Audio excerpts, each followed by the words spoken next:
Alrighty, well, happy Thursday, guys. Welcome to another, I was going to say Friday's live, but we are on Thursday. Special time today, and tomorrow is no good. So we're here now, double live. Juliet was live this morning. I hope you all saw that. That was definitely on Instagram. I'm not sure, she might have been on some other platforms as well. Now, what are we doing today? We're going to keep it really nice, short, to the point, and I want to try and answer as many questions as you guys have as possible without me talking about random stuff in the meantime. So, I've picked a oval, folklore oval eagle tip solitaire. Why? Because we do a lot of them, right? We've seen a few. It's like, why did I pick this one? Well, I just wanted to showcase this nice flat profile band. Nice cigar band, 2.5mm. Nice, right? It's nothing crazy. It's not too thick where you're like, wow, that's massive. No. I really like these edges. Really, really, really nice. So, still for something design different, show you guys some different options. Like I know we have our Emmas and Daisies and stuff with nice soft curved bands, but with a flat profile like this, really, really easy to put wedding bands and eternity rings right up against it because it's nice and flat.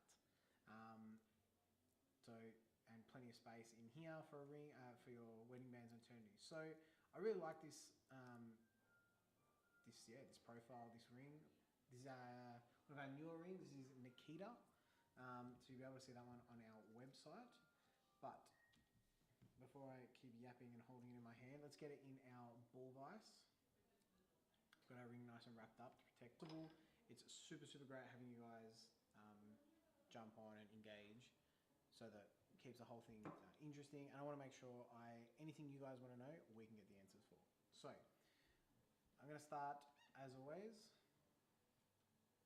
got some cords in the way. What I'm going to do is I'm going to open these claws. I'm going to pull out our diamond. So this is going, I think, to one of our new showrooms. Potentially, well, you know what, I'm not going to guess because if I'm wrong, I don't want to disappoint anyone.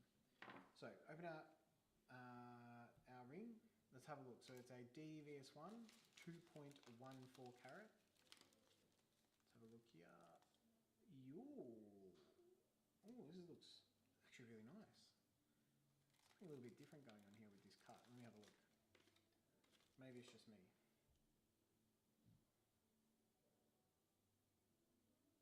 Nice. Good 2 carat size, great scintillation, nice symmetry. Good, really nice. All right.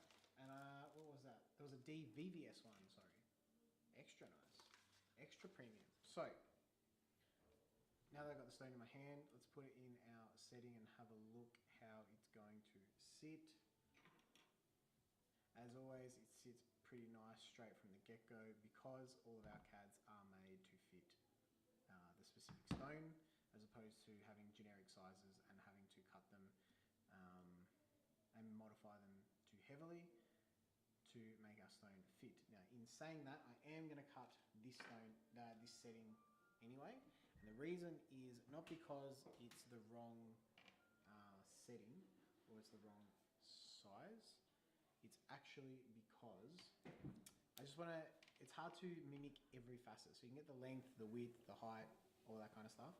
But some of the facets, the way they stick into the way they touch the inside of the bezel, hard to predict. So you won't know until we see the stone. And then as you can see here, I've got these little marks there and there and there and there, and obviously on this side as well, and on our claws where the stone is touching. So just to make sure that it sits nice and snug, I just want to add a little bit of a relief in these areas. Nothing crazy, but just a little bit of metal to come out, just to make sure it sits super flush. And we also don't have too much pressure on any points or corner facets that could be a little bit sensitive.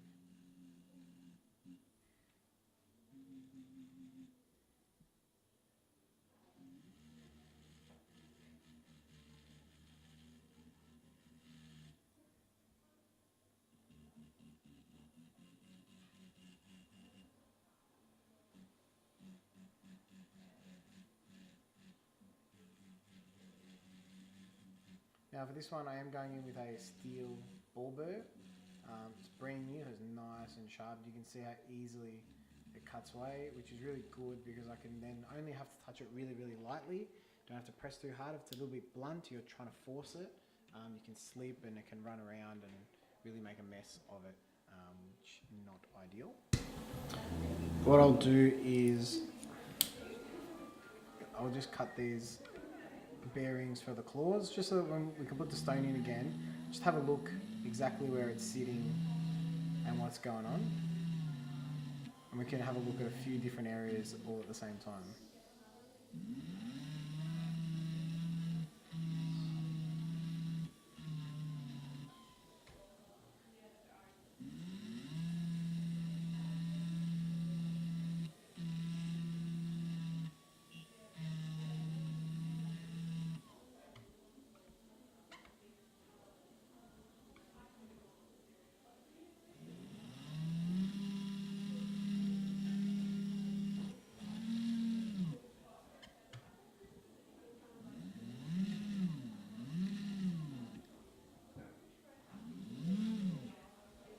Alright, I've cut these bearings a little bit. Let's give it a little sweep with my little brush here. And then we'll just drop our stone in and have a look, see how it's sitting. So, it sits really nice like before. We'll zoom in a little bit. And we can see those bearings are right where that girdle is, which is perfect. Culé is hovering above the bottom of the setting, which is fantastic. Don't want the culé to touch. I am just going to put a little hole there now, just in case when I push the claws down, it drops a little bit. I just don't want any pressure on it at all. So just very gently, just like that, just a little indent to protect that culé. What's one of the biggest stones you've set? That's a great question. I've done a few big ones, fair few big ones, but probably the biggest I've set was, I think it was about, I had a 7 carat oval, I think. Yeah, I had a 7 carat oval and I've done a 6.8 carat radiant. Really big, really elongated and really big stones. It's great because everything is so much bigger, you got more, room to work with. Really difficult because it's so much bigger, you got so much room to work with, and you can see everything because it's so big. So yeah, that was an interesting one. I do see a lot of 2 to 3 carats, but yeah, biggest is around that 6 to 7 mark. But I think at some point we're hoping to see something in that, hit double figures and maybe get to that 10 carat mark. It'd be pretty cool.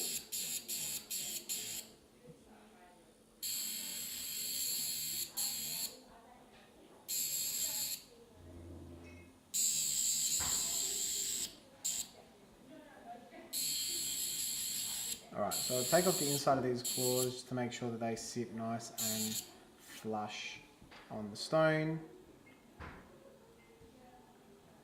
And I'm going to cut some metal out of them as well, just to make sure that they get nice and flat on the stone itself.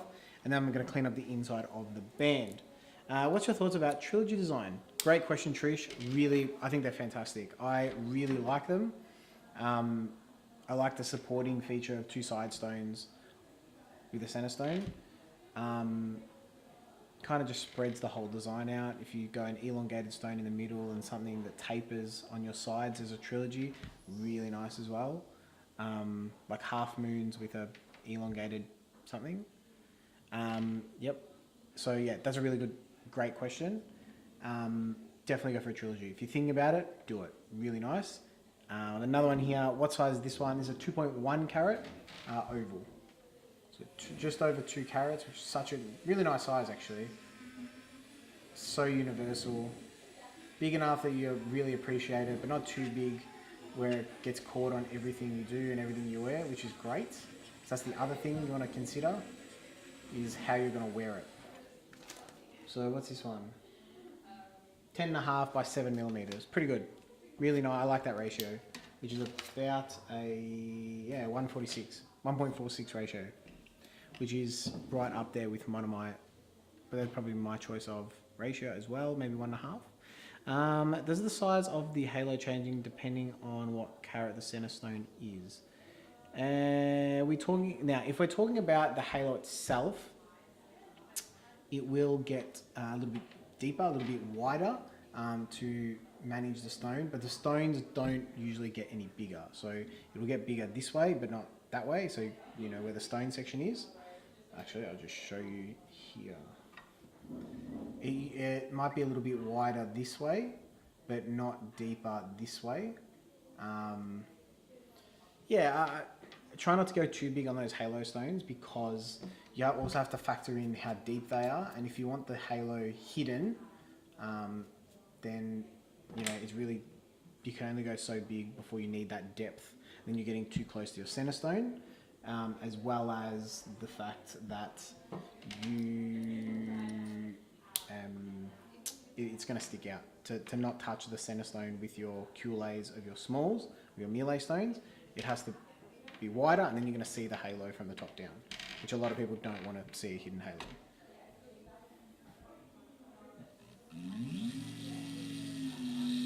So I'll just cut these inside sections out as well. Again, I just want to make it really nice and easy to push those claws over and get them nice and tight. I want a little bit of resistance, but not too much.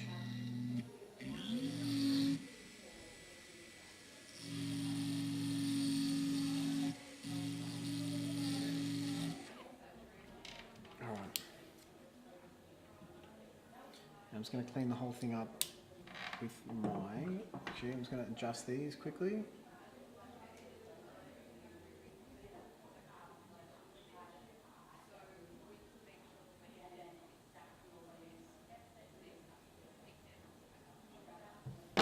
And then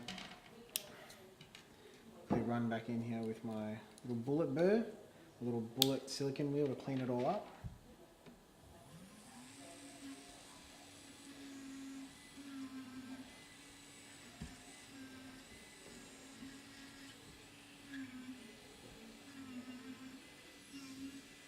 Alrighty. Now, I'm going to put the stone in, but it's not going to be for the last time. Probably will come out again. I just want to see how it all sits. So, of course, I still need to polish that inside section, but I just want to see. I've adjusted some claws. I've made some more cuts and stuff. How does it going to sit? So, it's a little bit loose still, so I'm going to bring those claws in a little bit first, but overall, I think it's sitting really nice. Alright, so what I'll do is I'm just going to bring these claws in.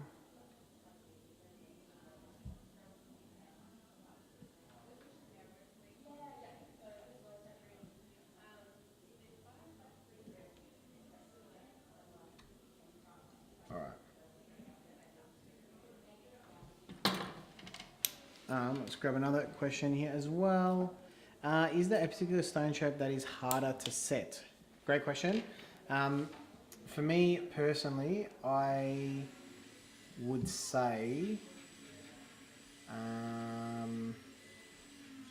look, it depends on the setting itself. Like if it's a 4-claw, 6-claw, double, single, triple, bezel, but I think anything with points. So the more points, the trickier it can be. So it's one of my favorite shapes, but an elongated hexagon can be a little bit tricky because it's got so many different, it's got 6 corners. So you need to be really, really considerate of that. So it can be a little bit, a little bit touch and go. Sometimes you want to be really gentle about it. Or I would say a baguette cut. Now that's like a really long, skinny emerald in a way, but it's got corners like a princess cut instead of having them cut off. That's really tricky to set because those corners are super, super, super fragile and brittle. Yes, they're diamonds, but they're really thin points, and any pressure on them and they will chip off. So I've had to set a few of them in the past and I get very sweaty and very nervous about it because I don't want to chip them. I unfortunately have chipped one when I was setting it, so I then had to get a replacement one. Lucky it was only a melee stone, but nonetheless, we don't want to chip anything. So yeah, I would say probably a baguette cut or maybe an elongated, like a hexagon cut, just because of the facets, all the corners. Alright, you'll see that I've also polished the inside of this. Really nice and clean. Any little residue of polishing compound stuff will come out when we go in the ultrasonic because the under section is nice and open, which is good. Whoop. So now, grab this stone, and I'm going to just drop it in a little bit tight here. So we're just going to get a nice click in, which is perfect. And we can see it's sitting smack bang in those bearings. Top down, we're going to have a look, make sure it's lined up in our setting, which it is. Good. So, slowly push these claws over one at a time. I work in diagonals so that I don't lift one side or push one side down too far. Try to keep it as even as possible, but I also don't want the diamond to twist either. So sometimes it could rotate, and you know, you set the whole thing and you're like, yep, I'm happy, this is perfect, and without realizing you've set it crooked. So I just take it a little bit at a time, but when it's nice and tight like this, you can see they're super snug, not going anywhere. So what I do like to do as well, before I hammer them down, I'm going to have to turn the mic off for that, so I'll be really quick. But what I do like to do, I like to just check the alignment of the claws, make sure they're all facing in the same direction. Right, this one is looking a bit funny, but it's a little bit high at the top, so that's why. But they're all pointing in the same direction. So I don't want my, yes, we're doing eagle tip claws, but I don't want one to be coming this way, one to be coming that way, you know, a little bit jumble, jimble.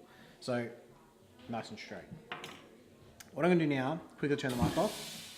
You can hear I just had the air compressor fill my little handpiece with some air. And what I'm going to do is I'm going to use this little hammer tool here that you can see that I've made. Super, super nice. And I'm going to hammer these claws down. Now I'm going to turn the mic off because it's really loud. So it kind of works like a tattoo gun, and just really hammers everything nice and snug. And yeah, be quick, but it's loud, so don't want that in your ears. So bear with me, I'm just going to turn the mic off right now.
All right, we're back. So You'll see that I've hammered them down. You can see all these nice flat hammer marks here as well. I also did file a little bit of those claws just because I like to file. You'll see it like you saw, sorry.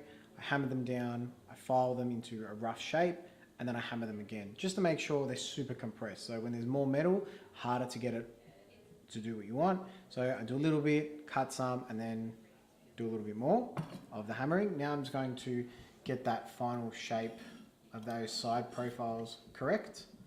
And if anyone's tuned in before, you'll hear that I've said these claws, I want them to look like upside down. I want them to look like ice cream cones, nice and flat to a nice point on the sides, and then a nice scooped back, like a single scoop of ice cream. Right, so you can see it if you guys use your imagination. There's my ice cream cone, there's my nice big scoop of ice cream. So that's what I like to think about when I'm doing these claws. Helps me get my shape right. I think about how long I want them and make it all match. Now there's plenty of different ways to do eagle tip claws as well. Some people like it nice and flat on top, or they don't want any curves as well, which is fine. There's many ways to do it. This is just our way. I'm not saying anyone else is wrong. So what I'll do now is I'm just going to bring these claws down a little bit, and then I'm going to use my nice, really sharp engraver that I just sharpened before this video to really smooth out those sides. So you'll see it's got a little peak. Now it's gone. Just want to bring that peak down a little bit,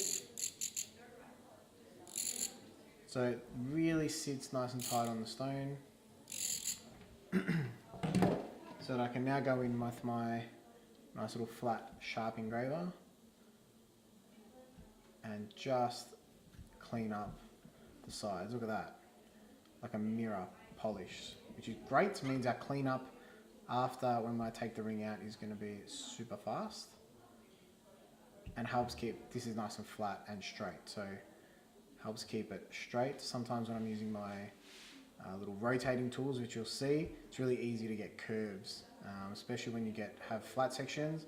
You'll usually get some sort of curve, which we don't want here. So just important to do as much as possible to alleviate any difficulty down the line.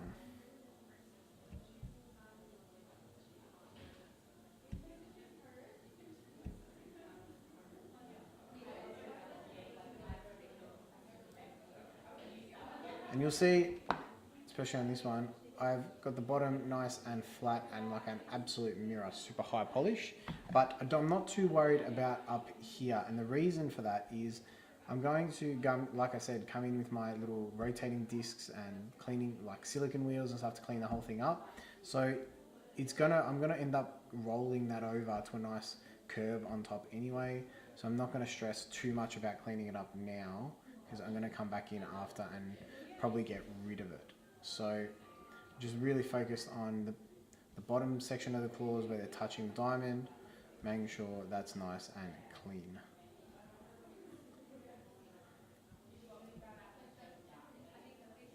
Alright. So why do you clean up? Sorry, I haven't got my glasses on. When you do the cleanup, will it scratch / get to the stone? So, no. So with a diamond, super hard, right? Super crazily hard. It will damage all my tools if I touch the tool to the diamond, except if it is a diamond. So if I use this specific wheel here, this is a diamond wheel, right? And it's got little flecks, I'll move that out of the way, little flecks of diamond, crushed up diamonds in there. That, if I touch that to the stone, will damage the stone. Will put scratches, will be really bad. All my other tools, touch wood most of the time, will not do any damage. I think this one in my hand, my graver, could do damage if I'm not careful. It's going to be really gentle. But other than that, the diamond will damage the tool. Now, other gemstones like moissanites, sapphires, still really hard, but you can actually damage them a lot easier than a diamond. Now, even though they're a 9.9.5 and an 8 on Mohs scale of hardness, it's more of an example of how hard diamonds are at a 10 compared to what a 9 is. So it's going to be a little bit more careful with the softer gemstones as you come down that scale, because you can do damage really quickly. But what I'm doing here is all safe for the diamond, which is good. I don't want to take any risks with anyone's stuff. Even this one's a showroom ring. I don't want to take any risks because, yeah, I don't want to do any damage. So yeah, I only use kind of approved tools, I would say, things that I'm pretty comfortable with, won't do any damage, or won't give me problems that we can't fix. So like this wheel, for example, nice and a little bit coarse, not too bad, but nice and sharp here and coarse, and it will clean up the gold, clean up the metal on the sides. But the diamond, if I touch the diamond with this wheel, this one specifically, it will wear away this nice pointy edge. So just tread really carefully, get right in the corner, but I don't want to rub it on the diamond either, because it will chew up my little wheel here.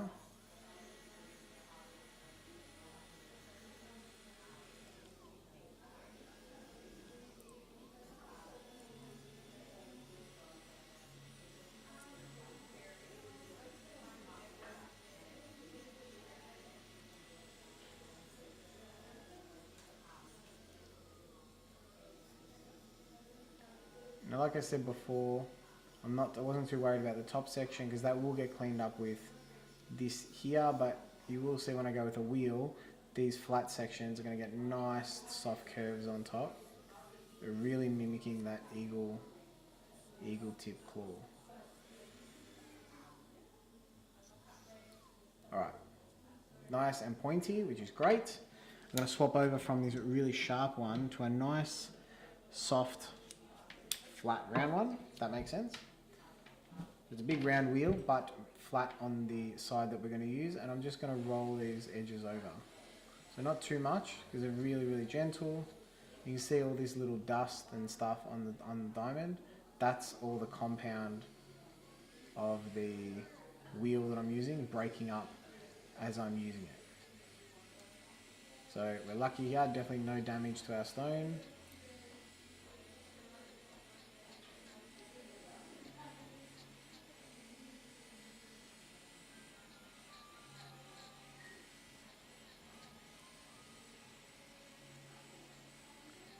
And we also got to clean up all this back section as well. We didn't hammer there, but we did touch it with our pliers. So there are some little marks we just want to get rid of as well, because I don't want any marks. I want it to look like it just exists perfectly like this. I've got another one here. What's the difference between a lab-grown diamond and in your question, it's a real diamond? I'll change that to a mined diamond.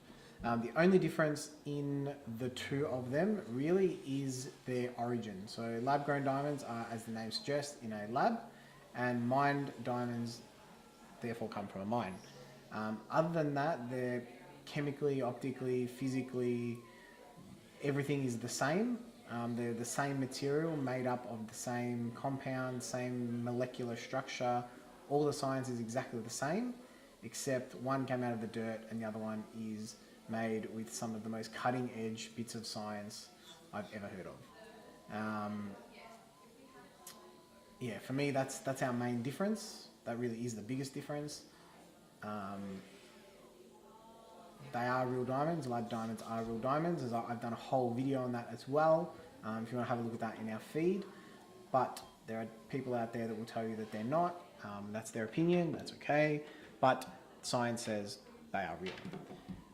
So that's the answer to that one. While I've got you guys here, that's our claws pretty much done, right? They're not super shiny yet, but they're really, really nice. You can see super pointy little ice cream cones there, which is perfect, right? What I'm going to do is I'm going to take this tape off, which has protected our ring, the shank of our ring, which is great. So I don't have to do too much cleanup. And what I'm going to do is I'm going to use just a really, really, really fine wheel just to add a few little bright edges in, and then I'm just going to give it a light polish, and I'm going to take it into our polishing station and give it a polish and send it off to our new showroom.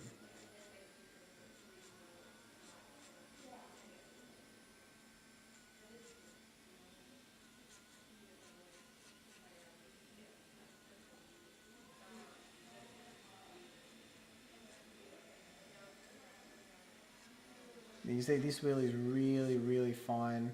Pretty much leaves you with a mirror polish finish anyway. So I don't need to do too much polishing after I use this one because of how nice and shiny sharp it is. Right, then I'm going to go back with my little brush that I had before. And I'll just zoom in so you guys can see. Just getting all of those little edges. Put a little bit of polishing compound on.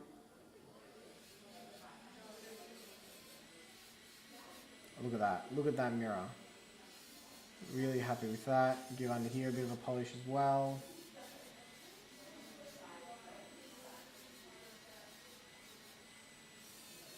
Now it's important to be really careful, work systematically.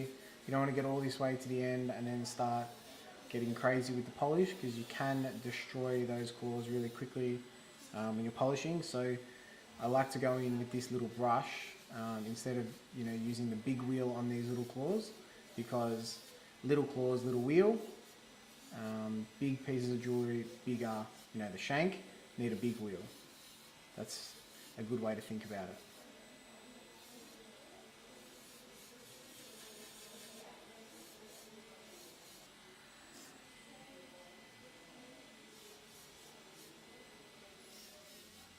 Alright, clean up under here on both sides. I'll just give this band a light touch as well, just so you guys can see how nice this flat profile is. I'll get my big fluffy mop. Whoop. I'll quickly grab another question. What are the characteristics of this diamond, color and clarity? Great question. Great question, Nikki. This one is a DVVS1 and 2.1 carats. And Michaela asked, how do you grow a lab-grown diamond? I'm going to speed run this answer really quickly. So, two ways to grow a lab diamond. You can either grow it with HPHT, high pressure, high temperature, or CVD, chemical vapor deposition. Now, what that means is chemical vapor deposition means it deposits a layer of carbon, one on top of the other, to grow the diamond, which can take a little bit longer, whereas high pressure, high temperature it's a chamber full of carbon, and the high pressure and temperature brute forces our diamond together. That's probably the quickest way to explain it. Two different ways to do it. Both are really good, both are really effective, obviously, which is great. Another quick one here from Emily. Do you guys do flat bottom rings? I'm assuming that you mean... I'm hoping you're talking about something like this, like a flat profile like I have here. If that's not what you're talking about, and you're talking about like a Euro shank, which you'll have to have a look up, if for anyone that doesn't know. I'm sure we can do it upon request. That'll be a custom order, so definitely just get in touch, show us some photos of what you like, and then we can go through that whole custom CAD designing process with you to get that Euro shank. Some people like them, definitely, so that it helps the rings not to spin. I don't see a lot of them, but they are also really cool. So I'm not going to say, definitely not going to say we can't. But yeah, if you're interested, please get in touch about it. So what I'm doing now, I'm just going to quickly give this a polish just here so I can show you guys what our final result is. Now, I told you I really liked that flat band with this nice four-claw style. Have a look at that. I like the contrast of these nice sharp edges of the ring to a nice curve of the diamond. Eagle tip claws direct your eye right into the center of that stone. Really, really, really lovely. There you go. Well, thank you guys very much for tuning in on a Thursday. This is definitely not our Friday, so the weekend is not upon us tomorrow. But we just have one more working day, so thank you very much for tuning in. I will see you guys again next week, back in our usual time slot of a Friday, straight after lunch. Well, after lunch for me, hopefully right on lunch for you guys. And yeah, have a great Thursday. Have a great weekend. Stay safe, and we'll see you guys soon. Bye.